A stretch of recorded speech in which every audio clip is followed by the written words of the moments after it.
మాఘ పౌర్ణమిని పురస్కరించుకుని శ్రీకాళహస్తేశ్వరాలయంలో సద్యోముక్తి వ్రతాన్ని వైభవంగా నిర్వహించారు.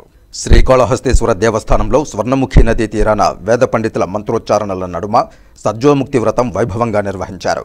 ముందుగా ఆలయం నుంచి వినాయక స్వామి, శ్రీ వల్లీ దేవసేన సమేత సుబ్రహ్మణ్య స్వామి, సోమస్కందమూర్తి, జ్ఞానప్రసూనాంబాదేవి, చండికేశ్వర స్వామి వర్ల ఉత్సవమూర్తులతో పాటు ఉమాదేవి సమేత చంద్రశేఖర స్వామి వారు కొలువుతీరిన త్రిశూలాన్ని జల వినాయకుని సమీపంలో ఉన్న స్వర్ణముఖి నది వద్దకు తీసుకువచ్చి పూజాది కార్యక్రమాలు శాస్త్రోక్తంగా నిర్వహించారు.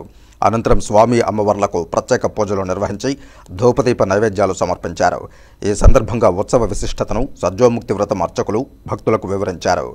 అనంతరం స్వర్ణముఖి నదిలో ప్రత్యేకంగా ఏర్పాటు చేసిన కొలనులో త్రిశూల స్నానం నిర్వహించారు.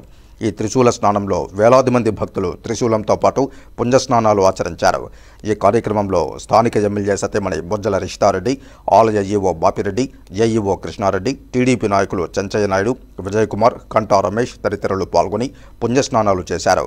అర్చకులు త్రిశూల స్నానం పవిత్ర జలాన్ని భక్తులపై చల్లారు. ఈ ఉత్సవానికి భక్తులు విశేష సంఖ్యలో హాజరయ్యారు.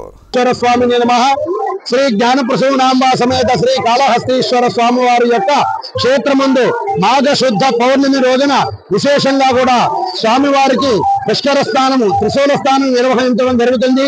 అందులో భాగంగా కూడా ఈ రోజున మాఘ శుద్ధ పౌర్ణమి కనుక స్వామివారి పంచమూర్తులు కూడా స్వర్ణముఖి నదిలో ఉంచి విశేషంగా విద్యేశ్వర పూజ, పుణ్యావాచనం, పంచమూర్తుల ఆవాహన చేసి సత్యముక్తి యొక్క వ్రత విధానము, వ్రతము చేసిన ఫలితమును కూడా వివరించి అటుపందుగా త్రిశూల స్థానం నిర్వహించడం జరిగింది.